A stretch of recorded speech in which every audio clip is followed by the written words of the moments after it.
Welcome to the Village of Addison 2018 Year in Review. I'm Don Weiss. We're out here at Addison's Village Green, the site of many community events this past year, from Rockin' Wheels to the Fall Fest and the Christmas tree lighting.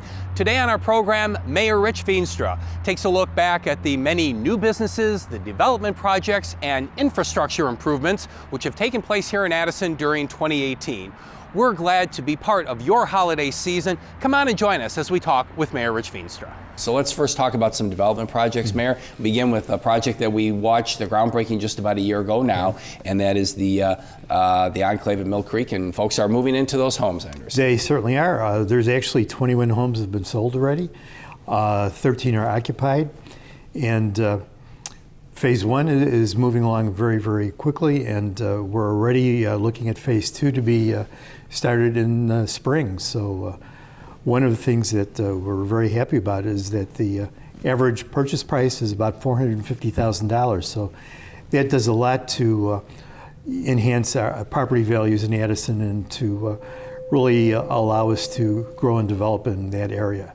Housing has been a concern for a while as far as the different options that we have for the different age groups in our community. So the Enclave was a really good start in moving to address that issue.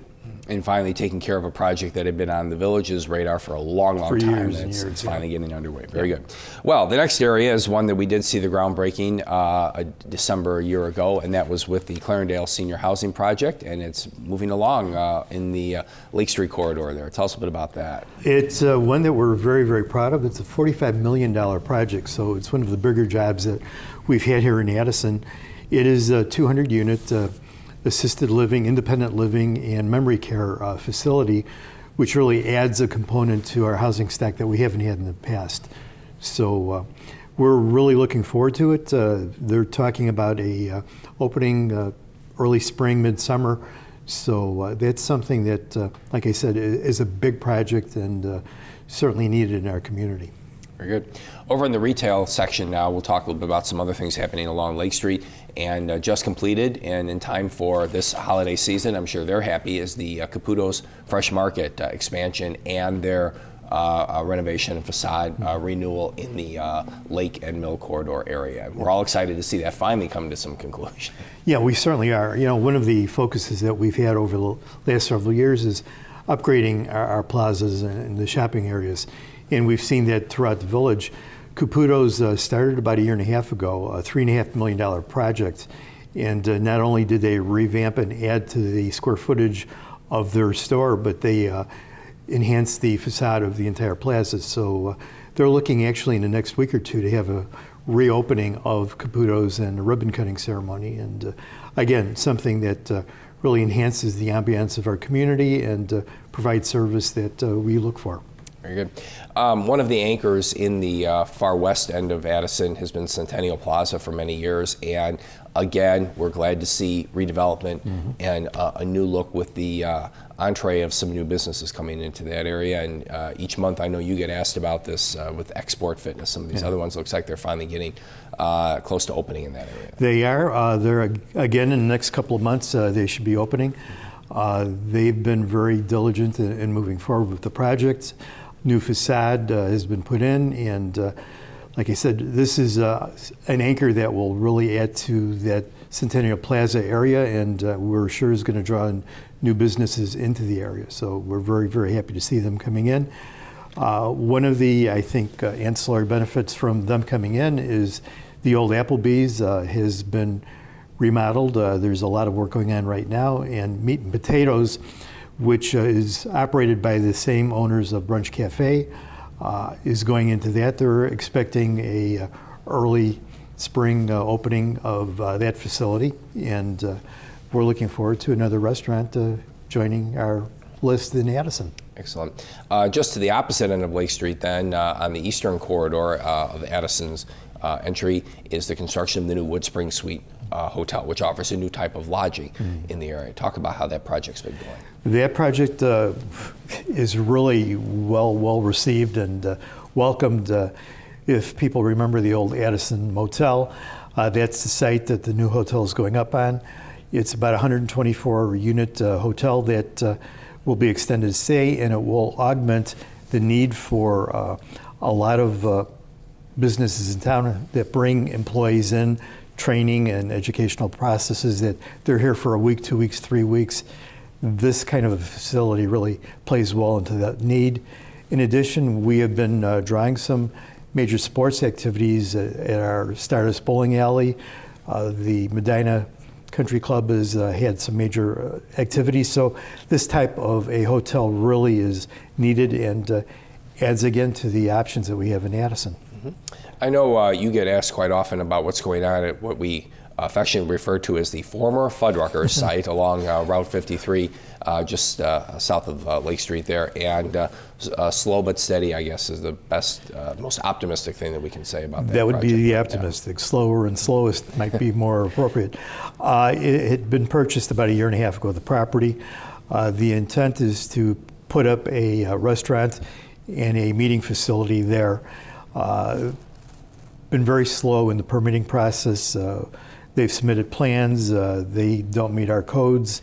It's gone back and forth. So we're thinking that we're getting very close now. So hopefully in the very near future, we'll see some actual movement. In the meantime, we're going to be aggressive in enforcing our codes and making sure that the property complies with the existing codes of our community. Yeah, there's no way that you can dismiss or set aside any requirements or codes in the interest of just getting something open. Exactly. So exactly. That's very prudent.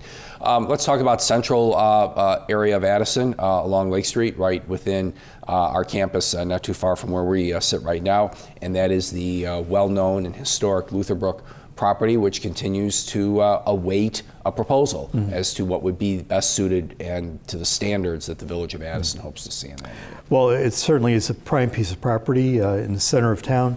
It's 16.5 acres, so it's a very large parcel. Probably about 14 acres are buildable. The rest is wetland area.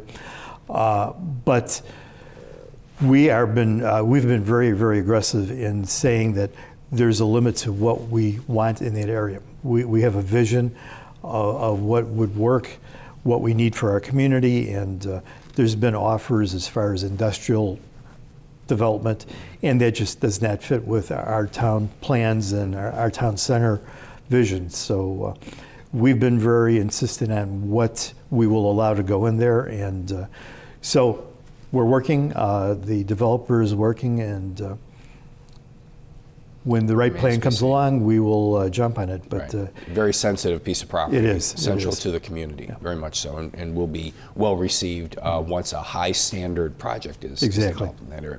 I guess this will be our first opportunity where we can talk about what's going to be happening at the former Oxford Bank property along Lake Street and 9th Avenue. So let's unveil what's going to be happening out there. Well, the plans are for Park Point of Addison, which is a living support service company that essentially does the extended care, skilled nursing.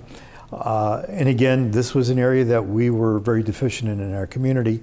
And the developer, kind of a tragic story, a relatively young developer had plans that was moving along about 1.5 years ago, and he died of a heart attack.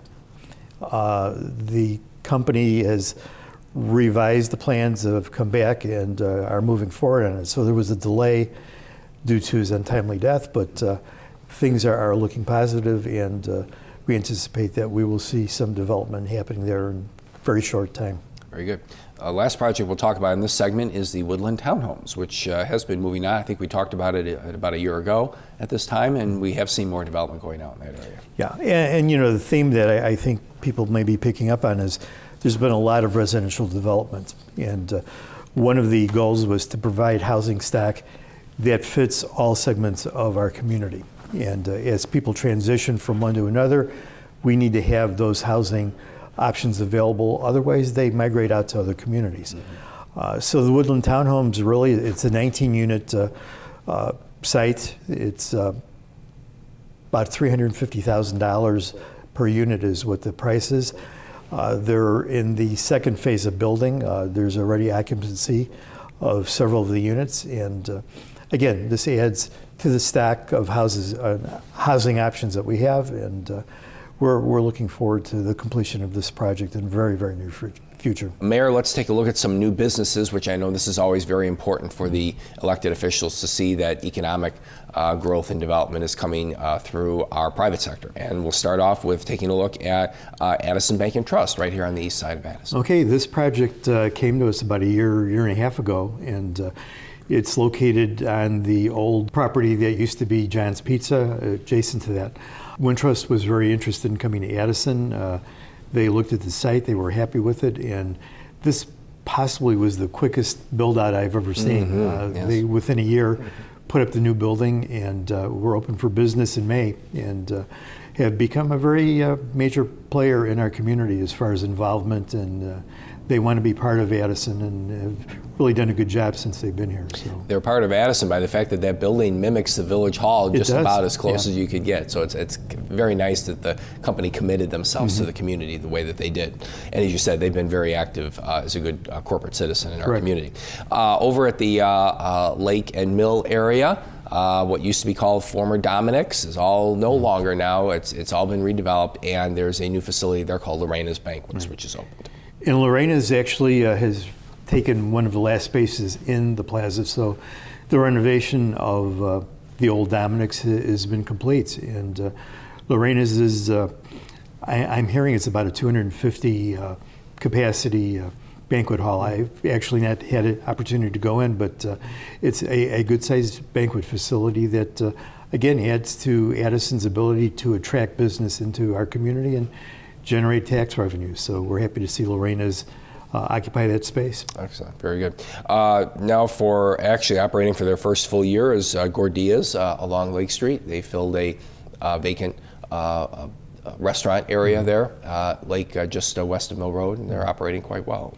Yeah, actually they went in and identified that location as one that they really wanted, and bought the rights to the property from Stavs, which was the predecessor there, and doing very good with a kind of unique, more of a breakfast type of a menu for Mexican food, and unique niche that they have. One of the most delicious video clips I think that we showed during this past year, Mayor, was the grand opening at Lou Malnati's in the Green Meadow Shopping Center. I've seen that video several times now, and it just keeps looking better and better every time. It does. I think there was a lot of very, very happy residents to hear that Lou Malnati's was coming to Addison, and great pizza, and again, adding to the ambiance and the ability to stay local in Addison and really get the best of everything. Anytime you're able to see business expand in the community, especially in the retail corridor, it really says something. And there's a business in Green Meadow Shopping Center called Celebrations. Can you tell us a bit about that? That just expanded. It's been in the plaza now for probably a little over a year and a half. And they specialize in formal gowns for young women, and walking through their facility, it's amazing what they have there, and I certainly recommend everybody that's looking for prom dresses or formal gowns to stop there, because it's a unique selection. And that's such a competitive retail market too. It's good to see that they've been successful in the community. All of these new businesses that we talk about, actually there's kind of the another element that supplements all of that, and that is making sure that our young people in the community and those who are looking for employment are able to find employment. And you have had a task force working now for a number of years since you've been in office, the Workforce Development Task Force. How's that group been going? I know they've been very active with job fairs and all sorts of things where they connect with our educational institutions in the community. Well, you know, one of the things that we identified early on was that we have a large group of potential workers in our community. We have arguably the fourth largest industrial park in the state of Illinois, and you drive that area and almost every business is looking for skilled labor. And so we've partnered with the College of DuPage and with Addison Trail High School in developing programs that will provide the educational tools for prospective employers and employees to come together and meet the needs of our industrial component. It's gone very, very well. College of DuPage, actually the outgoing president of COD, Dr. Rondeau, has designated a unique staff at the college to work on the Addison pilot. And they're looking at this to be a model that can be used throughout DuPage County. And again, the idea is to prepare potential employees for job skills that are needed in the industrial complex throughout DuPage County, but primarily here in Addison. And it is anticipated that what we're going to see is improved socioeconomics on one side and more effective marketing and manufacturing on our industrial area.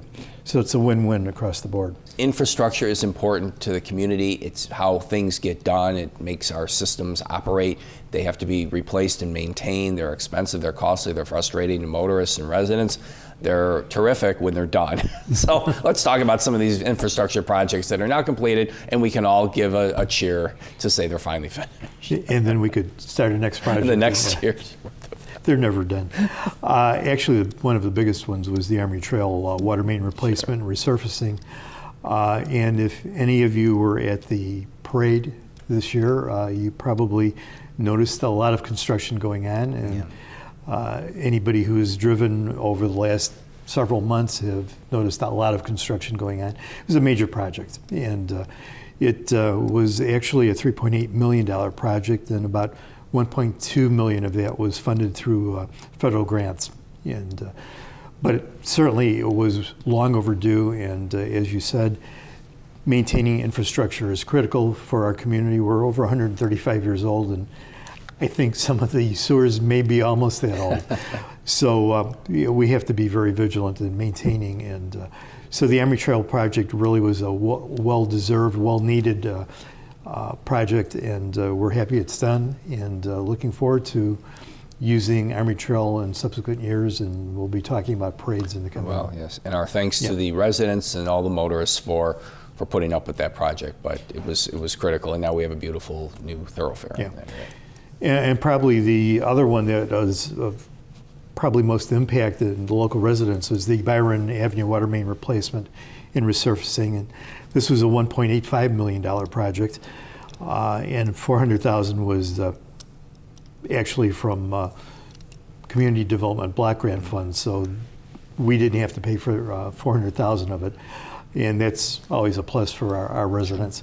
But again, it was Byron needed a lot of work and a lot of upgrading, and project took a little bit longer than we anticipated, but it is completed, and I think the residents in the area are very happy to see new street. And we're grateful that you're also able to bring federal dollars back in both of those projects very to the important, community. yeah. That's so important.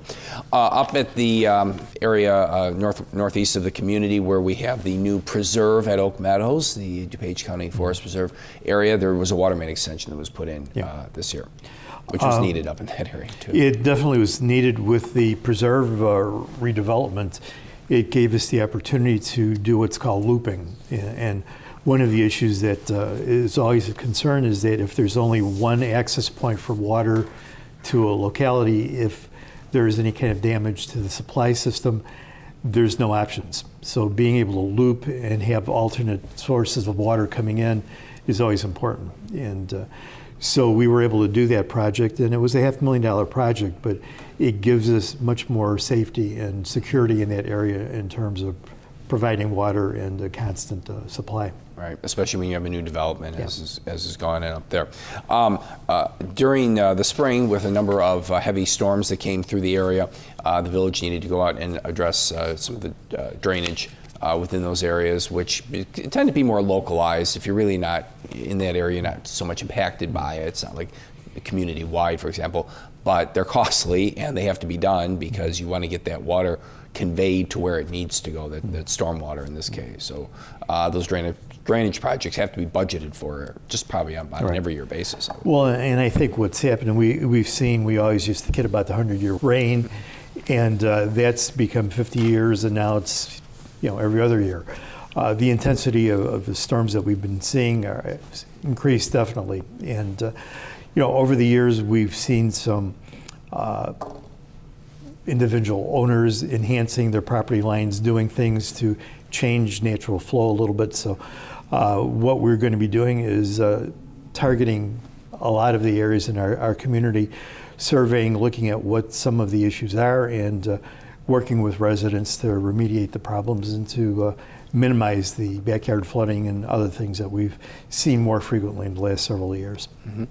And another important element in our community, because it serves not only Addison, but probably about half of DuPage County, a number of regions in the area, is coming up on its 1-year anniversary, and that was when we had the ribbon cutting and the dedication of the new Addison Consolidated Dispatch Center. And that ribbon cutting took place in January, and they're up and running, and those folks have some very important jobs, responsibilities to do to keep our community and our residents safe here and in other areas of DuPage County. Yeah, we really haven't talked about this too often. Several years ago, it came to our attention that each individual community provided their own dispatch center. And Chief Hayden and several other employees of our community had said, we could do this for multiple municipalities and generate revenue for the village and do it better than individual municipalities. And we listened to the idea, and that was the beginning of the Addison Consolidated Dispatch Center. Bensonville was the first community that came over, and we currently dispatch for over 15 different municipalities and agencies in DuPage County. DuCom is the county's dispatch center, and they provide the majority. We're probably have about a third of all of the dispatch in DuPage County now. So our new facility was opened up. It's state-of-the-art facility that provides the ability for Addison to do dispatching for the entire backup to the entire county if necessary. And it's provided DuPage County with state-of-the-art 911 service, and we work very closely with DuCom, and really at this point there's 2 major dispatch centers, us being one of the 2. Mm-hmm. As we've been talking with Mayor Veenstra about all these various projects and things that have happened in Addison during the past year, you probably have questions too about things that have come up in the community or things that'll be coming up in the near future, and your opportunity to do that once again is coming up on Wednesday, January 23rd, with the 12th annual Shape of Addison Town Hall meeting presented by Itasca Bank and Trust Company. It'll be broadcast live right here on Addison Community Television, streamed on addisonadvantage.org, or you can attend the program in person. It begins at 7 o'clock at the Addison Village Hall Boardroom. That is the Shape of Addison Town Hall meeting on Wednesday, January 23rd, and Mayor Veenstra will welcome your questions. Yes, he will. So, Mayor, 2018 was significant because in 1818, Illinois became the 21st state of the Union, and it was appropriate that Addison joined in with the entire state and communities to celebrate that. In fact, there was a day designated in August 26th, as the date of celebration, and we did that in a most Addison Advantage type of way by having our first parade in 10 years. You want to talk about the parade and the heat? And the heat, yeah, definitely the heat. Hottest day of the summer, yeah. But actually, the Medina Shriners had been asking for a couple of years to revisit a parade in Addison, and we hadn't had one for 10 years. And the bicentennial was really a good point to say, let's look at this again and revisit the parade. And so the bicentennial certainly was a big celebration for us. The Shriners came out. They had all of their 30 units involved, and pretty much every organization and school in Addison was involved with the parade. And it was a great time, very hot day, but I think everybody enjoyed it. And it was followed by the Bicentennial Bash, so it was kind of a Rock and Wheels Sunday edition. Yeah. And so it was really a well-received event.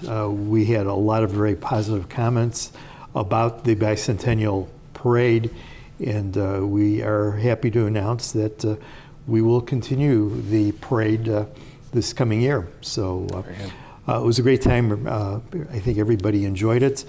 We got the official Johnny Appleseed Bicentennial tree, which is planted in the front of our museum.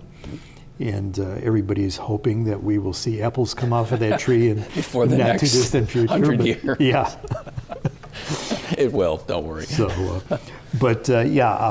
I have to say that Susan English, our curator for the museum, did a remarkable job in pulling this all together, and it was a great day, and I think we're all looking forward to next year's parade. Very much so. August 25th, 2019 will be the date. So mark your calendars on a beautiful, new, nice, wide, safe Army Trail road indeed. So, and of course, all during the summer, we engage with the community and have lots of celebration events on our new Addison Village Green. And the same held true in 2018 as well.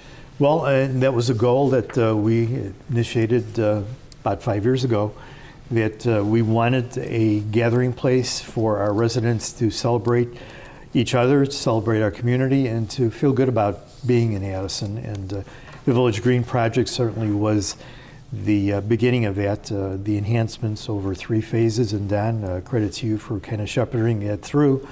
But Rockin' Wheels has grown in that site now, and year after year it expands.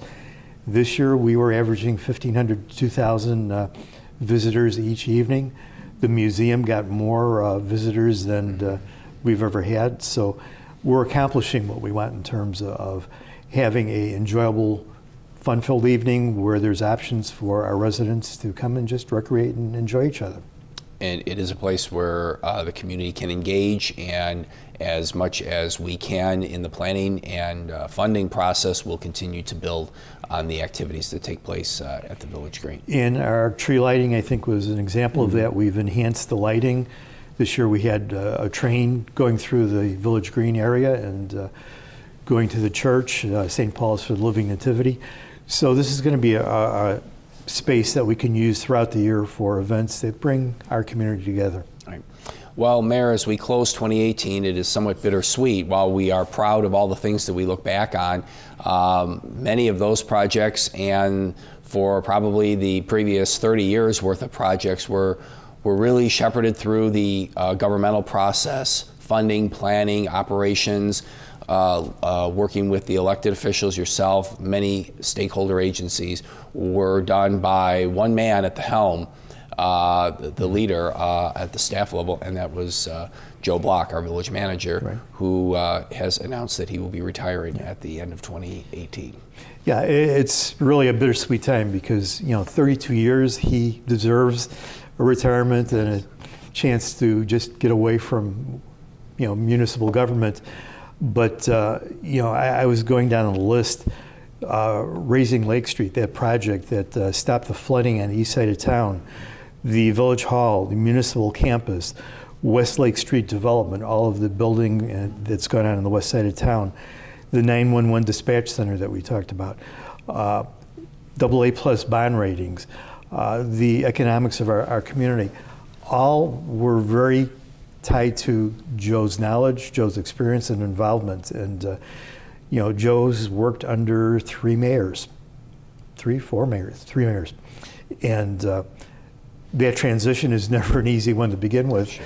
So in spite of that, he has been the consistent link year after year in seeing that the projects and the vision of our community are stuck to and move forward. So he's done a remarkable job, and I just can't say enough about what we as the Village of Addison owe him in thanks and gratitude for the work he has done here. Very much so, and we congratulate him and wish him much happiness to him and his wife in retirement. Well, Mayor, as we come to the conclusion of our program, yet again, they go faster and faster every year, as do the years. I'd like to give you this opportunity to give the greetings of the season on behalf of yourself and your fellow elected officials to the community. Well, on behalf of the board, obviously, we wish you the happiest of holiday seasons and all the best in the coming year. It's been a great year, and we just hope for even better year in the coming year. So thank you very much, and happy holidays. Thanks for joining us for the Village of Addison 2018 Year in Review. For all of us at Addison Community Television, our best wishes for a happy holiday season, Merry Christmas, and a Happy New Year. See you again in 2019.